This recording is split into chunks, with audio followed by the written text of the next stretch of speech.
Well, again, I want to extend a good morning to everybody, and I really want to thank everybody for taking the time to come here, taking the time to be a part of the event. I want to thank, as Naveen has, I want to thank all the sponsors, because I can't emphasize enough, without their participation and without their support, we wouldn't be able to put this together. And a special thank you to Microsoft. And they have been a fantastic partner, not only for this event, but they've actually been a fantastic partner in a lot of the work that we're doing. And I'll talk a little bit about how we're leveraging some of the Microsoft tools and some of the Microsoft environments, such as Azure, which is where we're building our data warehouse. So definitely want to make sure I say thanks to those folks. And again, deeply appreciate all y'all's involvement. As Naveen mentioned, what we're hoping is that this event brings people together at an industry level. One of the things that is fun about working in the credit union industry is the ethos of the movement. And I think that's embodied here in this room. Before I joined First Tech 3 years ago, I worked for as our CEO calls them, the evil banks. I worked at Capital One for a number of years, and then I worked at Bank of America. And I can tell you firsthand that being a part of something like the credit union movement is something special. And these types of events don't happen at the commercial banking level, and the conversations don't happen at those levels. So thank you again for your time, your participation, your passion, and for networking with each other. And if anybody comes away with some value, I think that's where you're going to find most of it. So when Naveen asked that I talk a little bit about the First Tech journey relative to data analytics, I thought of maybe the best way to describe what we're trying to do is that we fundamentally believe that we can change the employee and the member experience for good. And rather than talk about the mechanics of a data warehouse, and rather than talk about the technologies that empower analytics, it's important that we understand what we believe and why we believe it, because that is what shapes the work that we do. It shapes the team that we recruit. It shapes why people come to work every day. You can come to work every day and do a job, and you can get a paycheck. But if you're not coming to work because you believe that you're changing things, and that you need to believe that you're making a difference. When you believe those things, then what we find is you can sort of back your way into finding the right answers. So several of the things that we look at is, how is it that we can use our data to change the member experience and change the employee experience? And why is that important? Well, we believe that if you empower the employees, the frontline staff, the retail teams, the contact center teams, with information, then they're going to be more empowered to assist their member. And if they're more empowered to assist their member, then we're actually going to pay attention to what the member is trying to talk to us about. And we're actually going to help the members solve their problems. And if we help connect with our members in a meaningful and a relevant and a personalized way to solve their problems, we believe that they will continue to reward us with their loyalty. And if they reward us with their loyalty, we believe that we're going to have a long-term beneficial relationship, and that they're going to want to do more business with us. So it's important that we understand very clearly, for the sake of what are we doing all this work? Why are we doing all the data? How are we going to bring all of that to life? Is it because it's hard, it's complicated, it's interesting? No, it's because we believe that we must change the employee experience and the member experience for good. And we believe if we do those things, that the economics will follow. So one of the things that we talked about was there's lots and lots and lots of data that financial services companies have. Every now and again, you'll hear folks talking about, hey, if I only had the data, right? But the fact is, most of us have more data than we know what to do with. What we're not doing a good job of is we're not doing a good job of organizing that data and making that data available to our business teams and to our frontline teams in a way that is helpful to them. So I know a number of the panelists are going to talk about how we're starting to do that. I don't say that we have all the answers, but again, if you believe that taking that data and helping empower employees and helping empower members is really why you're here, then accessing that data is sort of the first step. We also believe that we need to turn a profit. We need to have a positive ROI. While changing the member experience, changing the employee experience are going to get us there, we also believe that it's important that you quantify that. We are all running businesses. We all need to be a viable concern. We believe that we need to be financially sound in order to continue to serve members. And I know I got introduced to, oh gosh, you need to be careful about turning profit and talking about money when you're talking to the credit union industry, which I found curious. Because we are in the business of banking. We are in the business of borrowing and lending, and it's a noble business, and I think it's an important thing. So we're proud to talk about it's important that the work that we do not only empower the member, not only empower the employee, but it contributes to the bottom line.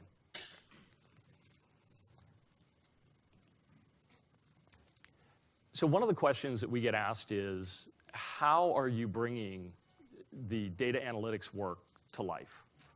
So I'm going to share with you one of the use cases that we have at First Tech. We recognized that, like many, the experience that we had with our members and the experience that we had with our employees was what we would call a multi-channel experience, where there were multiple different ways in which our members could connect with us. They could connect with us through email, they could connect over the phone, they could come into the retail branch. And while all of those things seemed like they were helpful, what we found when we talked to members is that we were not really helping them as much as we thought we were, because we didn't actually know our members that well, and they were having different experiences depending on the different channels that they came and they tried to engage with us. We didn't really know them. We weren't relevant across all of the different channels. So about 2 years ago, we kicked off an omni-channel program. And the first thing that we realized was, in order to create a relevant and a compelling experience across all of the channels, when, where, and how our members wanted to engage with us, we actually had to use the data that was scattered all across the company and bring that forward in a way that was manageable and usable so that we could actually have the right conversations with members across all of our channels. We, like most of you, may have found that each line of business sort of had their own little fiefdom of data. And when you would talk to them, they'd say, hey, this is fine for us. We're good. We've got our Access databases. We've got our Excel spreadsheets. We're good, and we're taking care of our members. But if you move that up a level and you take it from a member's perspective and you take it from a frontline employee's perspective, right, that data fiefdom world, that little principality world, that doesn't really hold water from their perspectives.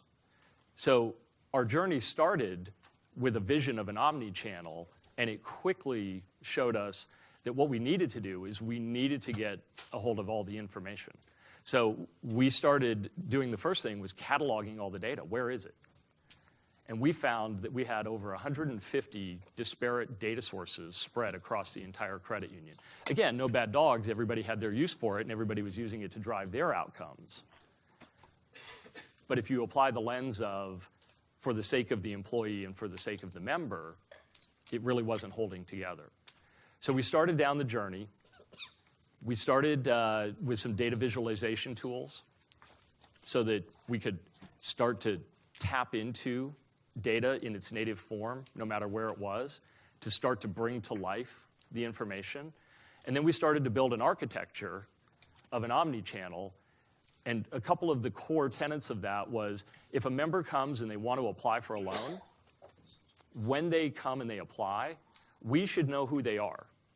We should not ask them for basic information about themselves because they already have a relationship with us. And since we have that data, it's incumbent on us to go ahead and make that easy, to let the member validate the data, as opposed to having the member input all of the data. The other thing that we needed to do was we needed to have people fill out one application regardless of the product that they wanted. So this is a little bit of that Amazon type of an experience. As a member selects what they need, then what we need to be able to do is we need to be able to fulfill on that, but we also need to then offer to them easily options that they can add to the basket in a manner that makes sense to them. Now, in order to do this for our member, we also have to build the tool set so that we can do this for our employees. Because again, if our employees are empowered with these types of tools, then they can better serve the member. So our first app is one single application, and depending on how the member engages, it will fulfill on a multiple sets of products. And then we also set that up so that if they start an app online, they can save it, they can finish it later. We can have our employees assist, and we track all of those interactions so that if somebody calls the contact center after they've started, the employee can actually see that. If they go into the retail environment, then the retail reps will know what activities those members have been having with us. And the way we know that is through the first touch. So the first touch and first app connect together, and we're keeping track of all engagements across the contact center and across the retail network and across the digital channels. And then we've added in marketing automation so that we can become a little more efficient in nurturing those member experiences. Because if they have started an application and paused it, we can send out campaigns to offer assistance to see if we can help them to finish. If they have, if they've come into one of the branches, we can send some automated campaigns out to nurture. If they've signed up for an auto loan, we can send out some automated campaigns to help nurture. We can invite them to join online banking so that we're not just having that point contact and then set it and forget it, that we're continuously nurturing. And the reason that automation becomes important is all of the campaigning feeds back into the first touch. So as a frontline employee, you can see the different campaigns that members have been given, and you can see if a member has any interest in the campaign. So this is the way that, and the only way that we get this to work is by being able to aggregate together all of the data and making that data come to life in an experience that is personal and relevant to the member, but also helpful and beneficial to the employee.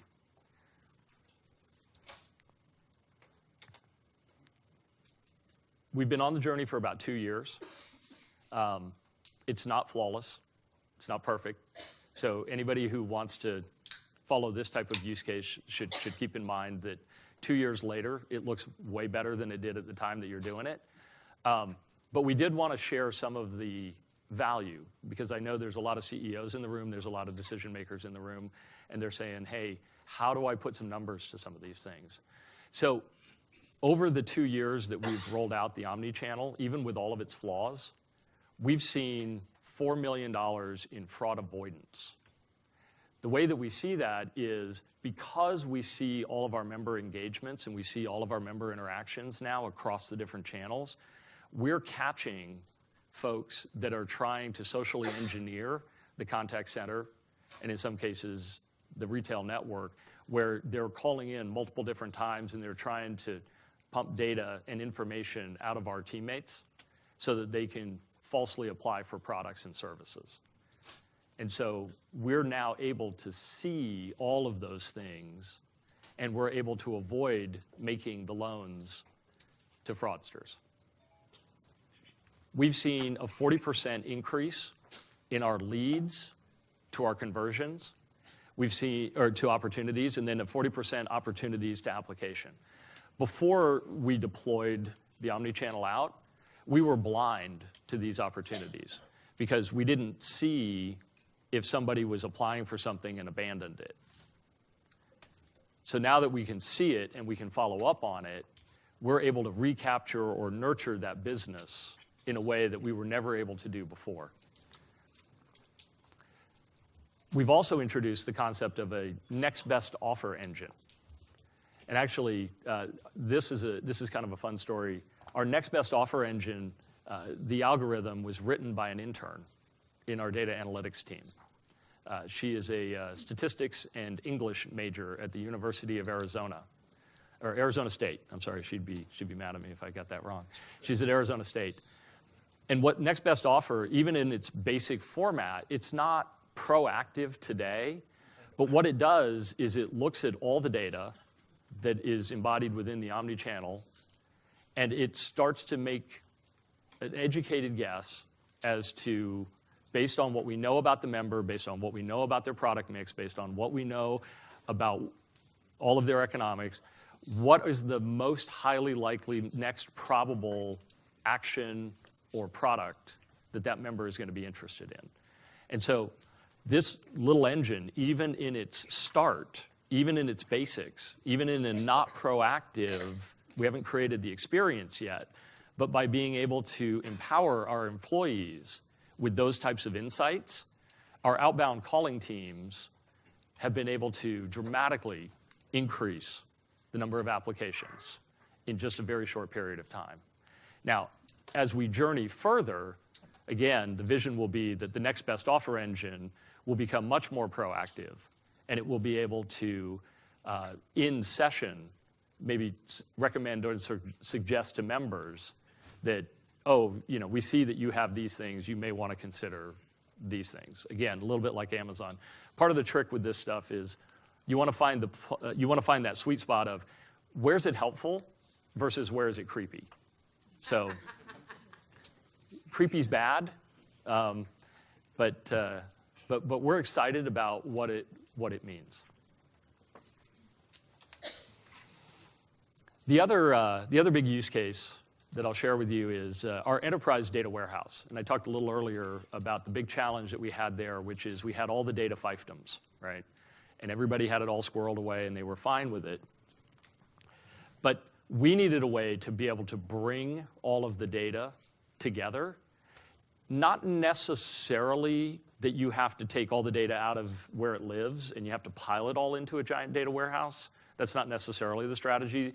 A lot of the tools today will allow the data to live in its native form, and you can extract the data into a data mart and into a data lake so that it's more accessible and it's more readily usable across the different business lines so that we can start to empower our business level analysts with insight. And we're also solving the problem, we call it the 90-10 problem, right? Today, 90% of the time that our analysts spend is in getting the data, cleansing the data, validating the data, and they spend about 10% of their time actually using the data. And so we want to flip that on its head. And we believe that the warehouse is the way that we get to flip that on its head. Because if we can get the data all into a form where it's indexed and it's governed and we've put security around it so that the permissions are there, that will turn our analysts loose to actually spending more time deriving insight out of the data. And I know several of the panelists today are going to talk about this, so I won't go into detail on some of those because they can tell their stories better. But it was really important that we be able to create those types of environments so that we can get the business level analysts energized and excited. One of the other things we did recently is we held a competition of analysts across the company. We invited the internal analysts to an internal summit where what they did was they brought forward their own use cases about how they were leveraging insights derived from the warehouse to solve business problems.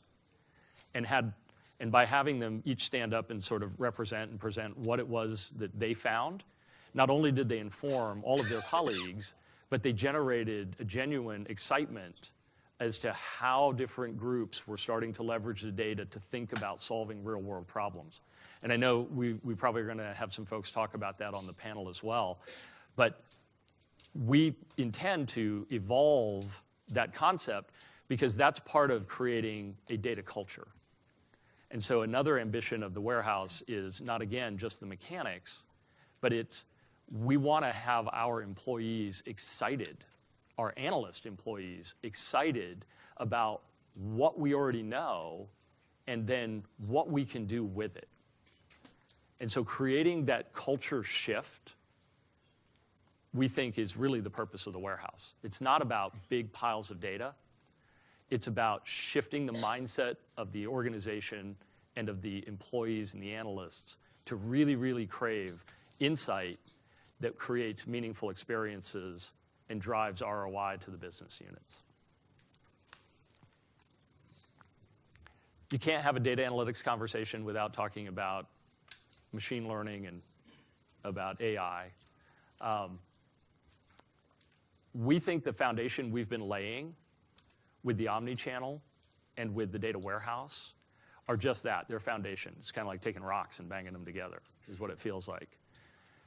What we envision is that as we evolve, we're going to evolve from the nice family that today accesses data by looking at a flat screen and punching in commands to get data. We're going to evolve to where instead of 90% of our analysts deriving insight out of the data, the machines will start to produce the insight. They'll start to see the patterns. They'll start to bring forward recommendations, and then we can spend 90% of our time acting on it. Because to us, that's the natural evolution. Today, it's very, very flat. It's very sort of, it doesn't get more labor intensive than the spreadsheets. The warehouse is automating a lot of things, but again, it doesn't actually do anything for you. But you have to do those things in order to continue to get to the next level. So we're excited about taking the foundation that we've established and starting to help mature that even further so that, again, we can get the machines creating relevant, beneficial experiences, and we can turn our people resources to really delighting and assisting members. So thank you for letting me talk about that a little bit. Thought I would close with just a couple of observations. For all the CEOs in the room or all the senior executives in the room, the single most important success factor is your passion. It is your belief. It is what you believe, because your employees will pick up on that. They will pick up on that energy. So if you have a vision, if you believe that you can change things for good, if you believe that data is important in doing those things, then that is the single most important recipe for success. Because if you don't believe that, then everybody's just going to continue to run down the field as fast as they can, staring at the top of their shoes, being busy. So I would say that it's the most important thing to being successful. The human software is way harder than the technology. We're going to talk a lot about tech, and I think this is something people may already know, but it's a lot harder to change hearts and minds than it is to change the technology. And so understanding clearly what you believe, why you believe it, for the sake of what, that's why those things are more important to talk about than the mechanics of it. Now, the mechanics are important too. We'll get to some of the mechanics. But without these ingredients, you can buy all the tools that you want and it won't help you.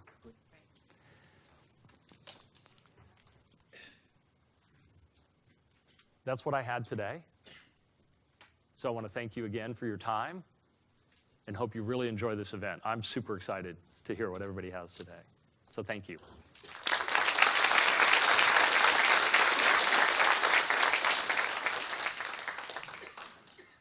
So Naveen. Yes, Vinita.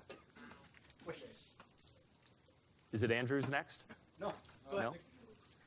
I think this is a Q&A. Oh, questions. I thought I was going to escape easily. So teleprompter says I have 5 minutes. So are there questions that folks have? Yes, sir. And there's a mic coming.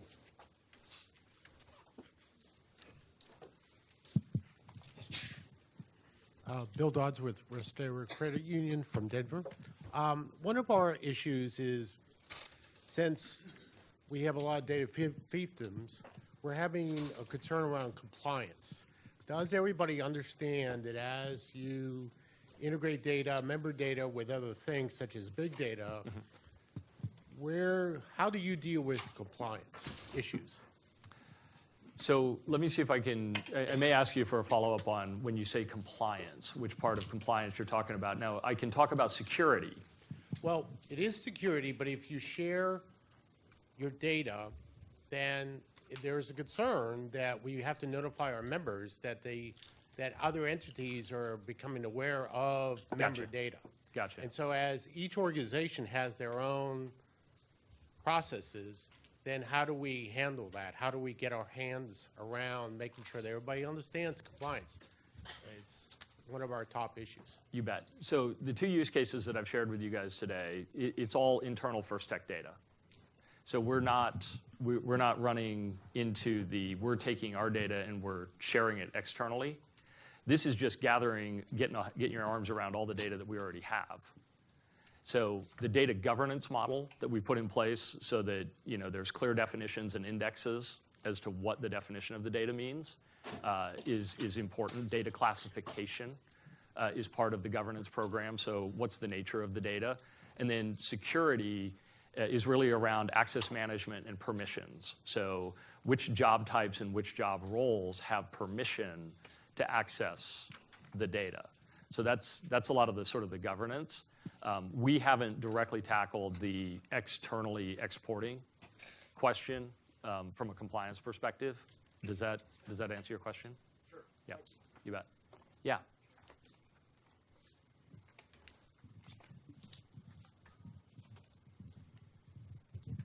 Ramona Cleespies with Arizona Federal Credit Union.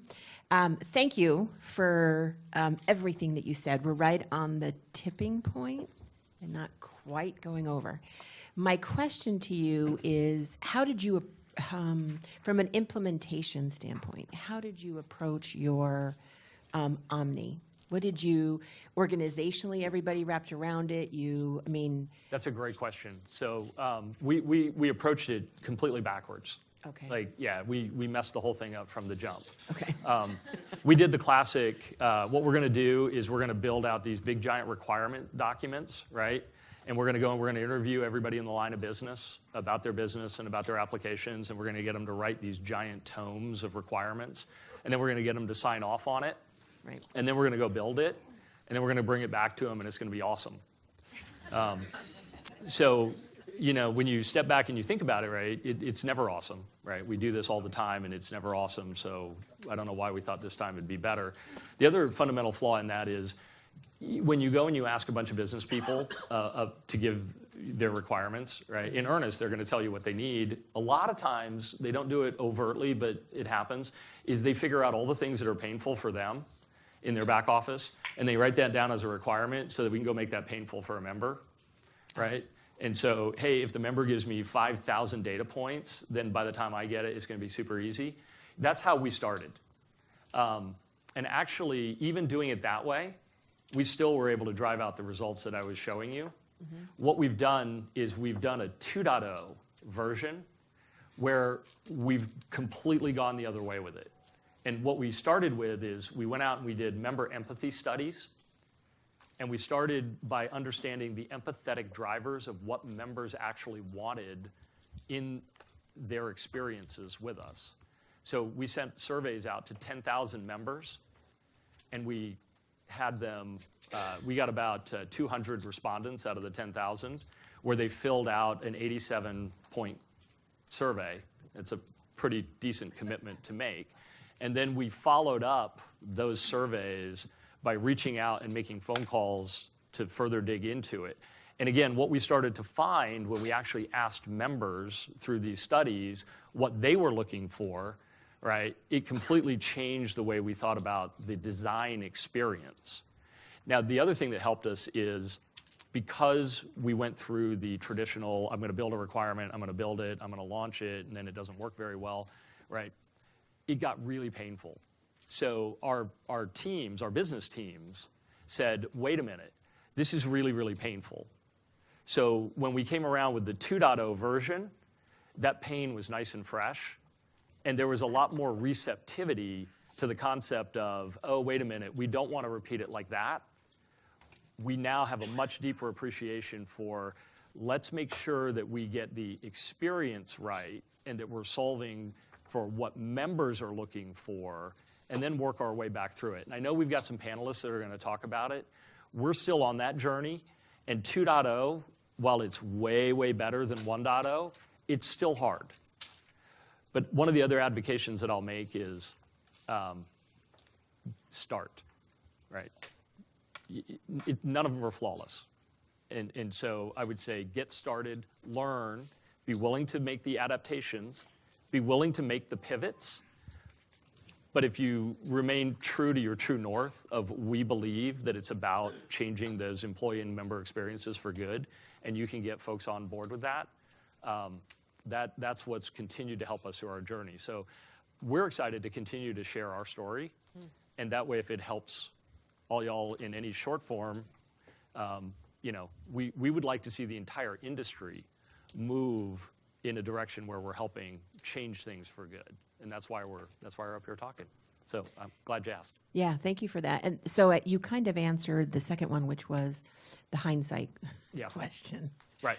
which is you approach it from a more collective vision, member interactive vision, Yes. and then everybody works together based on what the member's actually saying, Yes. rather than what we think they're saying or wanting. Absolutely. So the other hat that I wear is our digital product and design team. So we have our UI designers and our UX architects and things like that. It's always interesting because you get all these well-intended folks across the credit union that will say, well, what our members want is this, or what our members want is that, or I speak for our members, right? I represent our members. And it's kind of curious because it's like, well, actually you don't, right? You represent your perspective of your member. We are not alone as an industry. The banking industry doesn't do very good at this either. But the members are actually out there, and you can actually engage with them, and you can actually have them speak for themselves, except we don't usually start there. We usually start with a business plan, or we start with an objective. We start with really smart guys in their cubicles, or gals in their cubicles, who have this idea because they read something in a research report somewhere. And so one of our other tracks in our digital product track is that all of our products going forward are going to follow the design thinking methodology. It's a different presentation. Anybody curious, you could look up online. Stanford Design School has a great little video on design thinking, where you start with actually member empathy, understanding the driver behind the driver, right? The adage of buyers are liars. It's not that they're liars, it's that they're inarticulate. They can't really describe what it is they want. So you have to take the extra time to dig into the underlying empathy to understand that you're actually meeting a need and creating the experience that meets that need. And so that was a lot of what we had to go back to in 2.0. So even though we got value out of 1.0, we had to go back, reset, re-engage. And to date, that's been going much, much better. Yeah.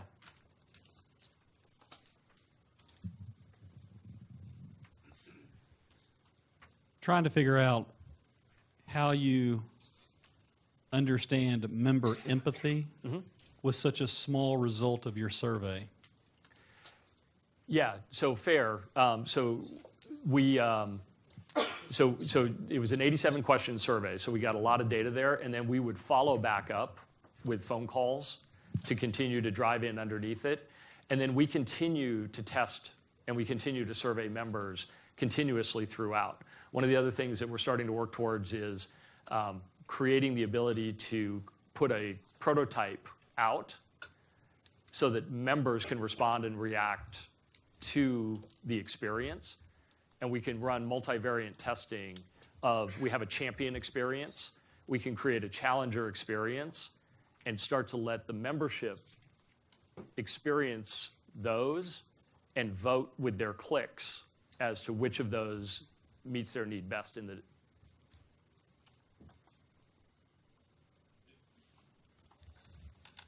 Do you worry that the only folks that are responding to these surveys are the folks that have time to do that?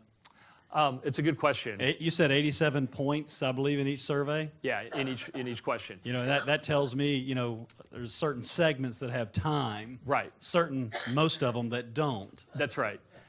No, we actually, we try very deliberately to make sure we've got a nice mix all the way from new members. So have you been on board with us for less than 6 months? To the legacy members. I forgot to mention, we also survey non-members. So we're getting a perspective of what would the prospective member be interested in. So that's the way we try to get some of that retirement bias out of. I did. I'll say it. Yeah, I say lots of things apparently I'm not supposed to say. But that, yeah, it's a good point. Whenever you do surveys, there's always flaws in all instruments. You want to be careful to make sure you're getting a good cross-segmentation so you don't end up in having one segment sort of over-skew it. You know, it's that pendulum between the retiree who wants nothing to change and the millennial who wants everything to change every minute, right? You gotta sort of normalize that thing out.